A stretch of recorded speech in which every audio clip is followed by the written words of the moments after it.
Igbo ndị ọma na-ege anyị ntị ugbu a, mma dịrị unu n'ebe ntụgharị gị nke ụbọchị taa. Onye ozi Chineke Dr. David Jeremiah ka na-aga n'iru inyechapụ anyị nkụzi ihe ahụ nke isiokwu ya bụ akụkọ ahụ. Anyị ga-ahụ na agba nke taa na akụkọ nke a kọrọ bụ eziokwu. Ndị ahụ takwara n'ime akụkọ ahụ bụ mmadụ ndị biri ndụ n'otu oge. Ugbu a gee ntị dịka ị na-eme nke a ka Onyenwe anyị gbaa gị ume n'aha Jizọs. Amen.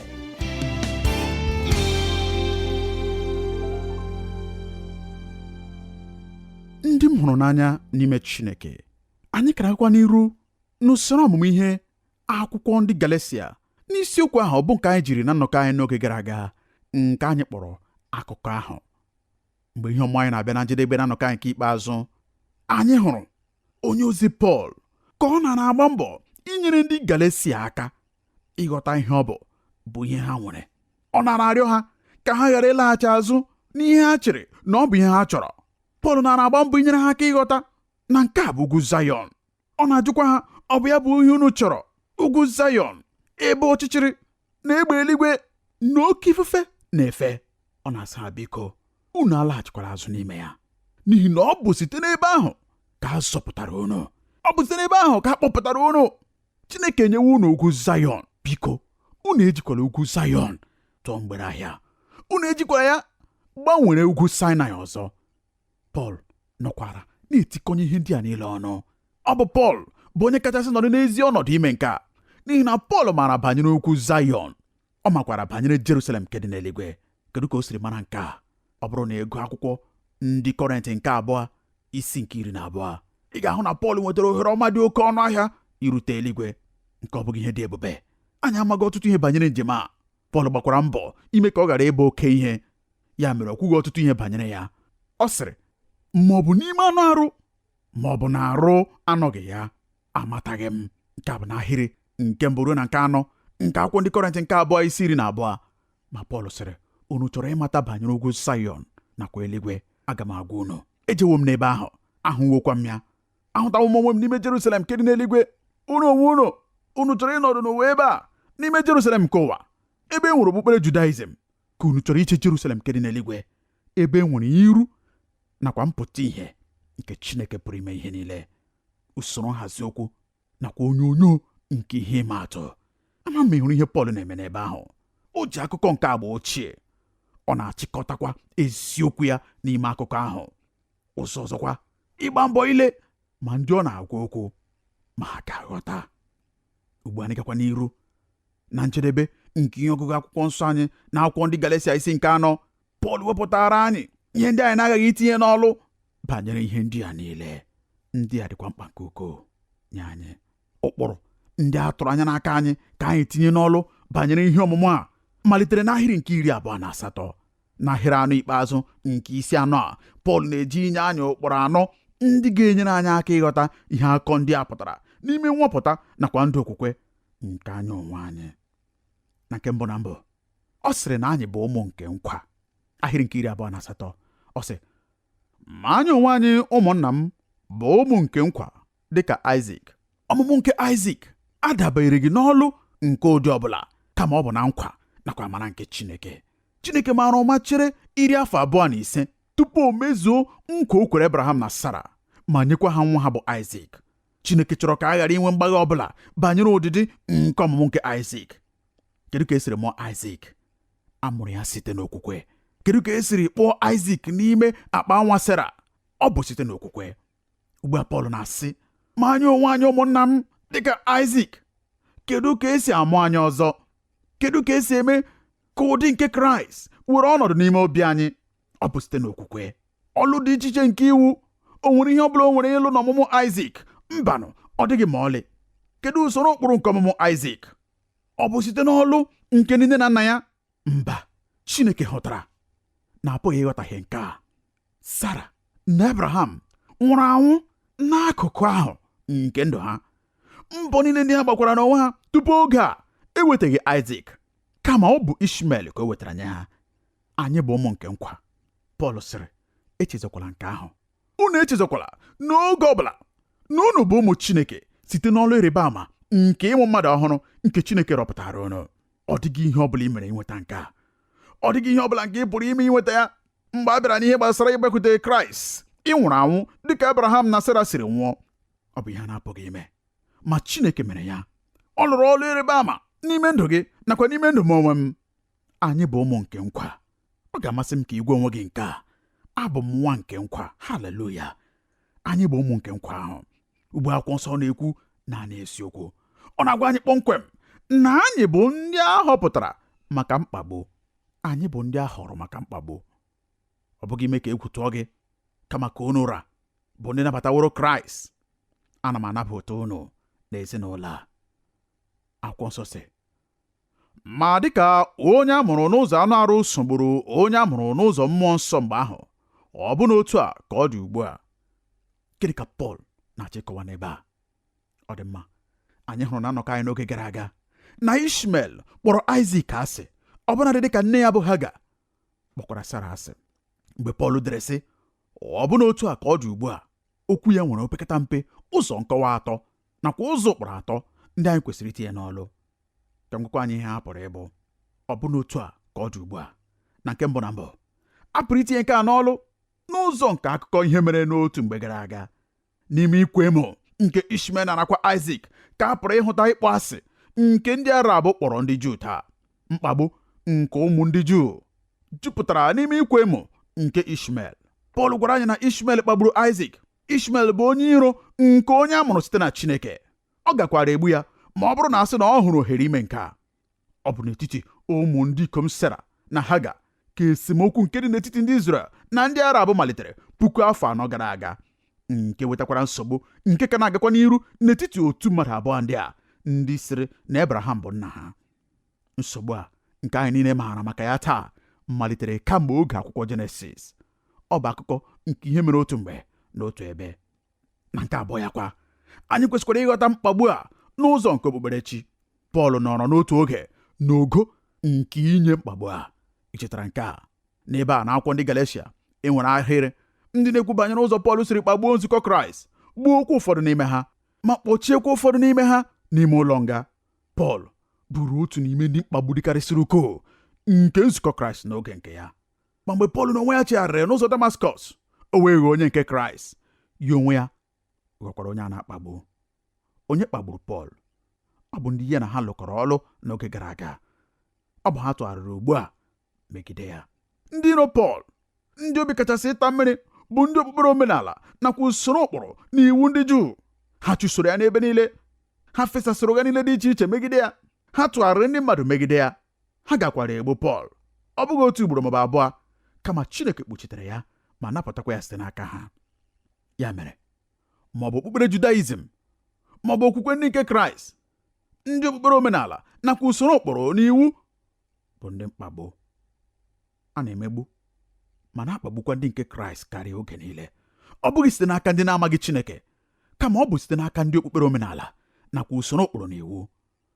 Nwoke onye na-akpọ Leon Morris dere sị, otu ihe nke dị mwute banyere mkpagbu nke ndị nke Kraịst bụ na ọ bụghị naanị ụwa na-eme nke a, kama ọtụtụ oge ọ ga-abụ ndị kpọrọ onwe ha ụmụnna, mmadụ ndị na-ekweghị ekwe, ndị nwere ọnụnọ ọkụ okpukperechi n'obi, ndị nọ n'ime ụlọ nzukọ.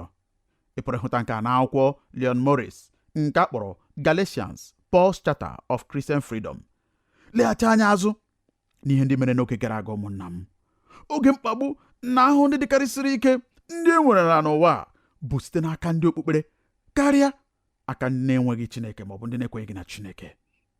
Taa dịka ndị nke Kraịst, anyị na-aga n'iru ịghọ karịa ndị a họpụtara maka mkpagbu. Ọ bụ ihe dị ike taa ịbụ onye nke Kraịst karịa ka ọ dịrị mgbe m na-etolite. Mmadụ niile nwere nnagide nye ihe niile ọzọ. Ọ bụghị eziokwu?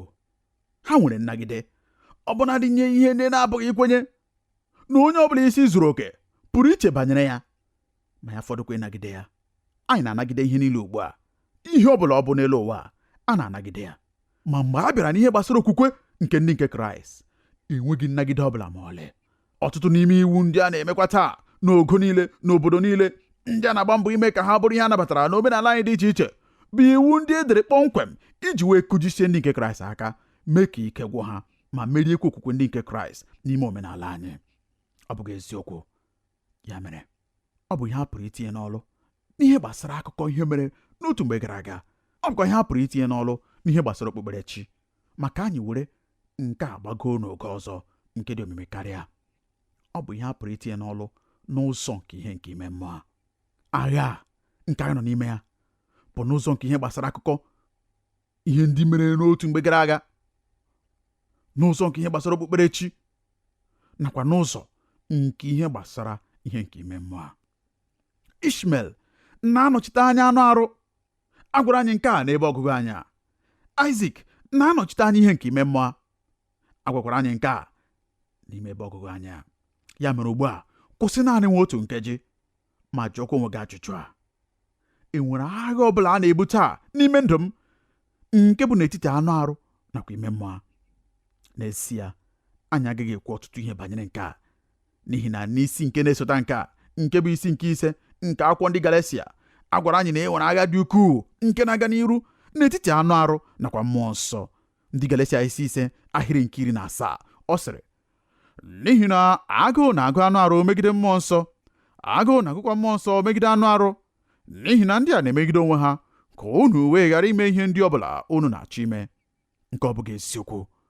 Ụfọdụ ndị mmadụ na-echesi mgbe a zọpụtara gị, ị na-enweta Chineke, ị na-enweta mmụọ nsọ, ihe ndị ọzọ niile na-agbafusikwa. Ezi enyi m, ọ bụghị otu a ka ọ dị. Mgbe a zọpụtara gị, ị kwesịrị ịdị na njikere, n'ihi na tupu a zọpụta gị, ị nweghị agha ọbụla. Nke ọ bụghị eziokwu. Ọ bụ naanị otu ụdịdị dị n'ime gị. Ka m gwa anyị ihe na-eme mgbe ị ghọrọ onye nke Kraịst. Chineke na-enye gị ataṅụ ma ọ bụ mgbịrịmgba megide mmehie. Amaghị m ihe ọ bụ, ma amaara m ka o si alụ ọlụ. Ọ na-alụ ọlụ ka mgbịrịmgba ma ọ bụ ataṅụ nke na-amalitekwa ịkụ mgbe ọbụla ị malitere ime ihe ọbụla nke na-ekwesịghị ime. Mgbe ahụ kwa akọ na uche gị na-amalite ime ka obi gị malite iti eti. N'oge gara aga, anyị na-asụ na ọ bụ akọ na uche, ma ugbu a ọ bụ akọ na uche nke mejupụtara na mmụọ nsọ. Ọ bụ ihe mgbagwoju anya nye m oge ụfọdụ dịka onye ọzụzụ atụrụ, na enwere ụfọdụ ihe ndị ọ na-adịghị mkpa ọbụla nye gị ikwusa oziọma banyere ya. Mgbe ndị mmadụ na-aghọkwa ndị nke Kraịst, mmụọ nsọ na-amalite ime obi ha ikpe banyere ihe ọbụla nke ha na-eme ndị ha na-ekwesịghị ime. Ma e nwere agha nke na-aga n'ebe ahụ. Obere ukwu ahụ nke m na-agụpụtakwara anya ọtụtụ oge bụ otu ihe ịma atụ dịkarịsịrị ukwuu nke a pụrụ iji kọwaa nke a. Ukwe poem ahụ sị: ụdịda abụọ na-ebu agha n'ime obi m, otu dị njọ, nke ọzọ dị ngọzi. Otu ka m hụrụ n'anya, nke ọzọ ka m kpọrọ asị, ma nke ọbụla m sokwara ga-emeri. Ị hụrụ ya? Ị nwere agha n'ụzọ nke ihe gbasara akụkọ ihe mere n'otu mgbe gara aga. E nwekwara agha n'ihe gbasara okpukperechi, nwekwa agha n'ụzọ nke ihe gbasara ime mmụọ. Pọl sịrị na mkpagbu na-abịa n'etiti Ishmel na Isaac. Ọ bụ onyonyo nke ihe ịma atụ. Ọ bụ onyonyo nke mkpagbu ndị e nwere n'ime ụwa taa. Ugbu a cheta na nke mbụ na mbụ, anyị bụ ụmụ nke nkwa ahụ. Na nke abụọ, anyị bụ ndị a họpụtara maka mkpagbu. Ụkpụrụ nke atọ bụkwa nke a: anyị na anụ arụ ekwesịghị inwe mmekọ ọbụla. Ahịrị nke 30, ọ sị: otu ọ dị, gịnị ka ihe edewuru n'akwụkwọ nsọ na-ekwu? Chụpụ oru nwaanyị a na nwa ya nwoke, n'ihi na nwa nwoke oru nwaanyị a agaghị eso nwa nke nwaanyị ahụ nke nwere onwe ya keta ihe. Gịnị ka nke a na-ekwu banyere ya? Mgbe Sara hụrụ Ishmel ka ọ na-akwa Isaac emo, ọ gwara Abraham ka ọ chụpụ Haga na nwa ya nwoke na-egbughị oge ọbụla. Na mwute, ma site na ntụziaka nke Chineke, Abraham mere ihe Sara rịọrọ. E wee chụpụ Ishmel site n'ebe nkwa ahụ. Ugbu a hụta, Chineke asịghị Haga na Ishmel ka ha bịa nleta kwamgbe n'ụlọ nkwa ahụ. Nkewa bụ ruo mgbe ebighị ebi. Ndị okpukpere Judaism nke ụbọchị Pọl nakwa nke ụbọchị anyị taa na-agba mbọ idozi okwu n'etiti Sara nakwa Haga, n'etiti Isaac na Ishmel. Ndozi okwu dị otu a megidere okwu Chineke, o megidekwara uche Chineke. Ọ bụ ihe na-apụghị ime bụ ịgwakọta iwu na amara, okwukwe na ọrụ dị iche iche nke iwu, onyinye efu Chineke nakwa ịgba mbọ efu mmadụ inweta nsọpụta site n'ọlụ ya. ha adịghị agwakọta. Biko ezi enyi m, agbakọtala ha abụọ, agbakwala mbọ ime ya. Nke a bụ ya bụ ihe ndị okpukpere Judaism na-agba mbọ ime ka ndị Galatia mee. Ha na-ajụ sị, ị nwere okwukwe? Ọ dị mma, nke a si n'ezi, ma echetakwala idebe iwu. Ịghọwo onye nke Kraịst, n'ezi mere nke ọma. Ma ọ bụrụ na ibigo ụmụ gị ugwu, unu apụghị ịbụ ndị nke Chineke n'ezie. Ma Pọl sịrị ha, mba, tụpụnụ iwu ochie ndị ahụ, ndị unu chere na ọ bụ ụzọ nke ego mmadụ na onye ezi omume. Tụpụnụ ha n'ezi, n'agbanyeghị na ọ bụ ihe ha na-apụghị ime bụ ịgwakọta iwu na amara. Ma ọ dị nnọọ ka a ga-asị na anyị apụghị inyere nwaanyị aka taa. Okpukpere na usoro nke iwu nakwa ụkpụrụ dị iche iche bụ nsogbu kachasị ukwuu n'etiti ndị nke Kraịst. Agaghị m ikwu nke a ogo dị elu nke ime mmụọ dị mma ma ziekwa ezie. Ma okpukpere nke usoro nke iwu nakwa ụkpụrụ dị iche iche pụtara anyị ife ogo ndị ofufe, na-echekwa na anyị bụ ndị na-eje ije n'ime mmụọ n'ihi na anyị na-edebe ha. Mmadụ pụrụ ịgbara ise anwụrụ na ịgbachacha ọsọ, ma onye ahụ abụghị onye na-eje ije n'ime mmụọ. Mmadụ ndị dị taa pụrụ ịbụ mmadụ ndị kachasị enwe obi ọjọọ ndị pụrụ izute. Ka m chetakwara unu na ndị Farisii nwere ogo dị elu nke idebe iwu nakwa ụkpụrụ dị iche iche, kama ọ bụ ha gburu Jizọs. Ụdịdị ndị mmadụ ochie hụrụ okpukpere nke usoro iwu nakwa ụkpụrụ dị iche iche n'anya, n'ihi na ọ na-enye mmadụ ochie ahụ ohere ọma ịdị ka onye dị mma nakwa onye ziri ezi. Adịghị m eme nke a, adịghịkwa m eme nke ọzọ nakwa nke ọzọ, ma n'ime obi gị ị pụrụ ịbụ onye rere ure ruekwa n'ọkpụkpụ. Ma ihe naanị ị nwere ime bụ ibi ndụ gị site n'ụkpụrụ ndị a na-ahụ anya. Mgbe ọ bụla ị na-emekwa nke a, ụdịdị nke mmadụ ochie hụrụ nke a n'anya nke ukwuu. Ekwensu hụkwara nke a n'anya, n'ihi na mgbe ị malitere iche echiche otu a, ị pụghị irute n'isi ihe nke mere ijiri bụrụ mmadụ onye na-enweghị ọṅụ n'ime ndụ ya. Pọl chọrọ ka anyị ghọta na onye ọbụla nke na-anọghị n'ime ọgbụgba ndụ nke amara agaghị anata ihe ọbụla site n'aka Chineke. Anụ arụ apụghị idebe iwu Chineke. Ma n'agbanyeghị nke a, ihe naanị nke ndị okpukpere na usoro nke iwu nakwa ụkpụrụ dị iche iche nwere inye ndị Galatia bụ ọkpụkpọ oku iwerekwa ibu nke iwu Moses nakwa ụkpụrụ niile na-enweghị ọgwụgwụ nke ndị Rabai, ndị a ga-edebekwa site n'ike nke anụ arụ bụkwasị onwe ha ọzọ. Pọl sịrị, biko unu alaghachikwala n'ebe ahụ. Akwụkwọ ozi a niile, akụkọ a niile, onyonyo nke ihe ịma atụ a niile bụkwa ọzọ ihe akaebe nke ọnụnọ ọkụ n'obi nke onye ozi a nakwa agụ ya maka ezi ụkpụrụ ozizi doro anya nke ọma na ụzọ naanị mmadụ pụrụ isi nweta nzọpụta bụ site n'ịgụ mmadụ na onye ezi omume site n'okwukwe na Kraịst Jizọs naanị. N'ikpeazụkwa, n'ahịrị nke 31, ọkpụkpọ oku anyị bụ nye nwere onwe, ọ bụghị nye iwu. Ọ na-asụ otu a n'ebe ahụ, ndị Galatia 4 ahịrị nke 31. N'ihi nke a, ụmụnna m, anyị abụghị ụmụ nke oru nwaanyị, kama anyị bụ ụmụ nke nwaanyị ahụ nwere onwe ya. Site n'ihe ọmụmụ anyị, Pọl ewerewo otu akụkọ nke agba ochie nke dịkwa mfe wepụta ya n'ụzọ nke onyonyo nke ihe ịma atụ iji wee kụziere anyị ihe ọmụmụ dị oke mkpa. Haga na-anọchite anya ọgbụgba ndụ ochie nke iwu dịka e mere ya n'elu ugwu Sinai nke dị na Arabia, ala nke ndị mụrụ Haga. Haga bụ oru, amụbatakwara ụmụ ya niile n'ime agbụ nke ịbụ oru. Ọgbụgba ndụ ahụ kwa nke ntọala ya bụ iwu na-atụgharị ndị mmadụ ịbụ oru nke iwu. Amụrụ nwa Haga site n'ịgba mbọ nakwa echiche uche nke mmadụ. Okpukpere na usoro nke iwu nakwa ụkpụrụ dị iche iche bụ mbọ sitere n'echiche uche nke mmadụ. Ma n'akụkụ nke ọzọ, Sara na-anọchite anya nke ọgbụgba ndụ ọhụrụ n'ime Kraịst Jizọs. Ụzọ ọhụrụ nke Chineke wepụtara iji mesoo mmadụ abụghị site n'iwu, kama ọ bụ site n'amara. Amụbatara nwa ya n'ime nwere onwe, mkpụrụ ya niile aghaghịkwa ịbụ ndị nwere onwe ha. Ọ bụghịkwa naanị nke a, amụkwara ya ọ bụghị site n'ịgba mbọ nakwa echiche uche nke mmadụ, kama site na nkwa nke Chineke. Ọ bụ nwa nke ihe ịrịba ama nke Chineke. N'akụkọ ochie ahụ, nwa nke oru nwaanyị ahụ kpagburu ndị nke Kraịst. Ụmụ nke iwu na-akpagbukwa ụmụ nke amara nakwa ụmụ nke nkwa ahụ. Ma n'ikpeazụ, n'ime akụkọ ochie ahụ, a chụpụrụ nwa nke oru nwaanyị ahụ. O nweghịkwa oke ọbụla n'ime ihe nketa ya. Ya mere n'ikpeazụ, a ga-achụpụ ndị niile bụ ndị okpukpere nke usoro nke iwu nakwa ụkpụrụ dị iche iche nke siri na nchọpụta nke mmadụ site n'ebe Chineke nọ. Ha agaghịkwa eketa oke n'ime ihe nketa nke amara. N'agbanyeghị ka nke a niile siri jupụta n'ihe ịtụnanya dịka anyị na-eleghachi anya azụ na ya, e nwere n'ime akụkọ a otu eziokwu nke pụtara ihe. Mmadụ ahụ bụ onye jiri iwu mere usoro ụkpụrụ nke ndụ ya nọ n'ọnọdụ nke oru. Ndụ ya niile ọ na-agba mbọ ime ihe ga-enye nna ya ukwu bụ iwu ojuju afọ. Ma mmadụ ahụ bụ onye mere amara usoro ụkpụrụ nke ndụ ya emewo ka ịhụnanya bụrụ isi ụkpụrụ nke ndụ ya. Ọ bụ onye nwere onwe ya. N'ihi na dịka otu onye nsọ siri tinye ya otu mgbe, ọ sịrị, isi usoro ụkpụrụ nke okwukwe nke ndị nke Kraịst bụ ịhụ Chineke n'anya ma meekwa ihe ọbụla ịhụnanya ahụ gosiri gị. Haleluya! Hụ Chineke n'anya ma meekwa ihe ọbụla ịhụnanya ahụ gosiri gị. Ugbu a biko gee m ntị n'olu. Ewekwala akụkụ nke ikpeazụ nke bụ mee ihe ọbụla ịhụnanya gosiri gị na-ebughị ụzọ were akụkụ nke mbụ nke bụ hụ Chineke n'anya.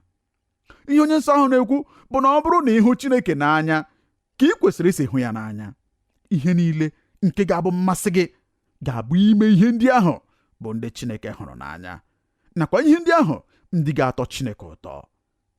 Akwụkwọ nsọ sịrị, tinye ụzọ gị niile n'aka Onyenwe anyị, ọ ga-enyekwa gị ọchịchọ niile nke obi gị. Ugbu a ọ ga-amasị m ka anyị mechie site n'ileba anya n'ihe ịma atụ a. Kedu ka o siri alụ ọlụ n'ime nke niile onye ọzụzụ atụrụ ahịrị a nke dị ike bụ ndị anyị lebara anya? Kedu ka nke a pụrụ isi lụọ ọlụ n'ime ndụ nke m onwe m? Gịnị ka ọ na-agwa m? Gịnị ka m kwesịrị ime na ya? Ọ bụrụ na ige ntị nke ọma nye ihe m mụrụ ikwu ugbu a, ị gaghị echezọ ihe ọmụmụ nke akwụkwọ ndị Galatia. N'okpuru ọgbụgba ndụ ochie nke iwu, ndị mmadụ na-alụ ọlụ ụbọchị 6, n'ụbọchị nke 7 kwa ha na-ezu ike. Ọ bụ ụbọchị Sabat, ụbọchị nke 7. Ọ dị nnọọ ka ga-asị na ọ bụrụ na ịlụsie ọlụ ike izu ụka niile, na ngwụcha nke izu ụka ị ga-enweta ngọzi, a ga-enye gị ụbọchị izu ike. Nke a bụ n'okpuru ọgbụgba ndụ nke ochie. Mana okpuru ọgbụgba ndụ nke nkwa, ihe niile gbanwere. Ndị ikom na ndị inyom ndị maara Kraịst malitere ife ofufe n'ụbọchị mbụ nke izu ụka. Ị hụrụ ọdịiche nke ebe ngọzi dị n'ime ndụ. N'okpuru iwu, ngọzi bụ ihe nlụpụta nke imezu ihe ndị e nyere gị n'iwu ime. Ma n'okpuru amara, n'okpuru ọgbụgba ndụ nke nkwa, anyị na-ezu ike n'ụbọchị mbụ nke izu ụka. Anyị bụ ndị agbapụtara, ndị akpọbatara n'ime ezinụlọ Chineke dịka ụmụ, ndị a nabatara n'ime ịhụnanya. Anyị bụ ụmụ ndị ikom nke ezinụlọ Chineke. Anyị bụ ndị a gọziri mmalite na mbụ. Ihe niile na-asọratakwa site na ngọzi a. N'ime ezinụlọ Chineke, anyị adịghị alụ ọlụ inweta ngọzi. Anyị na-alụ ọlụ site na ngọzi nke anyị nwetararị. Anyị adịghị ebi ndụ ezi omume. Anyị adịghịkwa ejere Chineke ozi n'ihi ka o wee gọzie anyị. Anyị na-eme nke a n'ihi na anyị bụ ndị a gọziriri agọzi. Anyị nwere ụbọchị ezumike anyị n'ụbọchị mbụ nke izu ụka. Ya mere, mgbe ọbụla m na-eche banyere ọdịiche nke dị n'etiti ọgbụgba ndụ nke ochie nakwa ọgbụgba ndụ nke ọhụrụ, ọdịiche ahụ bụ naanị banyere ebe onye ahụ tinyere ngọzi ya. Ọ bụghị eziokwu. Ọ ga-amasịkwa m ka ịghọta taa na ọ bụrụ na ịghọta usoro ụkpụrụ a n'ezie, ọ bụrụ na ị nwee ike jide ya nke ọma, ọ bụrụ na ịnụ ma ghọtakwa ihe anyị mụrụ maka ya taa, ị pụghị iji akwụkwọ ndị Galatia ma ọ bụkwa na osisi ihe nke amara n'oge ọbụla dịka ebe ndabere gị maka ibi ndụ ndị na-adịghị enye Chineke otito. Ọ bụrụ na ịghọta ihe ọmụmụ a na-ekwu maka ya, ị ga-aghọta na Chineke pụrụ ime ihe niile gọziri gị n'ụzọ dị ukwuu, nke ga-emekwa ka agụụ obi gị oge niile bụrụ ibi ndụ gị niile dịka akwụkwọ ozi nke inye ekele. Haleluya! Ọ ga-amasị gị oge niile ibi ndụ gị dịka akwụkwọ ozi nke Chineke ahụrụ m gị n'anya. Ahụrụ m gị n'anya. Ị na-ebi ndụ gị dịka akwụkwọ ozi okele nye onye ahụ bụ onye buru ụzọ hụ gị onwe gị n'anya. Onye ọbụla bụ onye bịakwutere m masịkwa onye ọzụzụ atụrụ, abụ m onye nke Kraịst. Ma dịka ozi nke amara si dị, apụrụ m ime ihe ọbụla nke masịrị m. Ị mara ihe m na-agwa onye dị otu a? Ha amaghị ihe ọbụla. Ụmụnne m na ụmụnna m, ọ bụrụ na anyị agabighị okwu niile ndị a banyere amara na iwu, ọ bụrụkwa na anyị abanye n'etiti nke ihe ndị a, etiti ya bụ na Chineke jiri ịhụnanya ebighị ebi hụ anyị n'anya. Ọ bụrụkwa na ị natara ịhụnanya, ọ bụrụkwa na ọ bịawo ma birikwa n'ime obi gị, ọ ga na-akụ n'ime obi gị oge niile, bụ agụụ nke ime ihe ndị ga na-atọ ya ụtọ. N'ezie, agụụ nke ịkwanyere ya ugwu nke na-akụ n'ime obi gị ga-adị ike karịa iwu ọbụla nke onye ọbụla pụrụ inye gị. Aga m agwakwa gị, nke a bụ eziokwu. Ọ bụ eziokwu n'ime ndụ nke m onwe m. Ọ bụkwa eziokwu banyere ndụ nke ọtụtụ mmadụ ndị m onwe m maara. Anyị na-emejọ ihe, oge ụfọdụ anyị na-emejọ ihe. Anyị na-emehie, oge ụfọdụ anyị na-emehie. Ma mgbe ọbụla nke a mere, ọ na-ewute anyị n'obi nke ukwuu, n'ihi na anyị maara na o wutere Chineke n'obi nke ukwuu. Ị maara, mgbe ị ghọrọ onye nke Kraịst, akwụkwọ nsọ gwara anyị na Chineke na-etinye ụdịdị ya n'ime gị. Ụdịdị a na-emekwa gị inwe agụụ nke ịmara Chineke karịa, ịhụ ya n'anya karịa, nakwa ibi ndụ nye ya n'ụzọ zuru oke. Ụmụnne m na ụmụnna m, anyị bụ ụmụ Sara, anyị bụ ụmụnna Aịzik. Ugwu anyị bụ ugwu Zayọn, obodo anyị bụ Jerusalem nke dị n'eluigwe. Anyị bụ ndị a gọziri agọzi.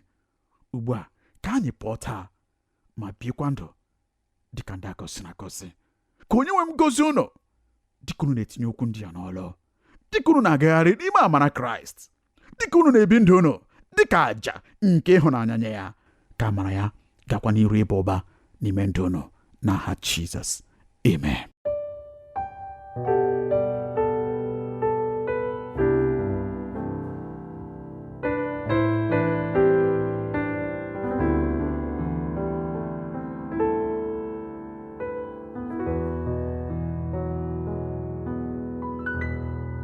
Ka amara Chineke bara gị ụba, gị onye gere anyị ntị n'olu taa. Ekwenyere m na onye nwe anyị esitewo n'okwu ya wee kụzie gị. Na nkụzi ihe a, o doro anyị anya na Abraham bụ nna anyị n'okwukwe. Ugwu anyị bụ ugwu Zayọn, obodo anyị bụ Jerusalem nke dị n'eluigwe. Anyị bụ ndị a gọziri agọzi ka anyị wee nwee ike ibi ndụ nke Kraịst. Nke a agaghị agbasa gị ma ọ bụrụkwa na ị gaghị anabata Jizọs n'ime ndụ gị. Ọ bụrụkwa na ị chọrọ ime nke ugbu a, ọ ga-amasị m ka ị soro m kpee ekpere a. Nna anyị nke bi n'eluigwe, ekwenyere m n'ime obi m na Jizọs bụ ọkpara gị, onye bịakwara ma nwụọ ọnwụ n'ihi mmehie m. Ana m arịọ gị ugbu a ka ị gbaghara mmehie m niile. Ana m ekwupụtakwa Kraịst ugbu a dịka onye nwe m na onye nzọpụta m. N'aha Jizọs ka m na-arịọ. Amen. Ọ bụrụ na ị kpere ekpere a, ọ ga-amasị m ka ị chọọ nzukọ Kraịst, ndị kwere na Kraịst nakwa n'okwu Chineke. Ha ga-emekwa ka ị mara ihe ndị ọzọ nke ị kwesịrị ime maka ito eto na Kraịst. Ka onye nwe anyị gaa n'ihu n'ịwụsụ na amara ya na ngọzi ya n'aha Jizọs. Amen. Ekele dịrị gị, gị onye nyere anyị ohere ịnọnyere gị n'ebe ntụgharị gị nke ụbọchị taa. Ọ bụrụ na ị chọrọ ịkpọtụrụ anyị, ị pụrụ ime nke a site n'ịkpọtụrụ anyị n'eriri igwe telefon 234-806-502-4477. Ọzọ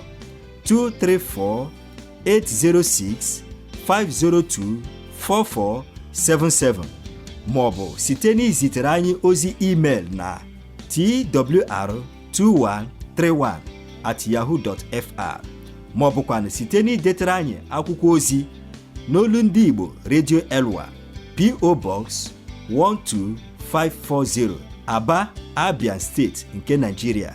Ka amara nke Chineke gaa n'iru n'ịba ụba nye gị n'aha Jizọs. Amen.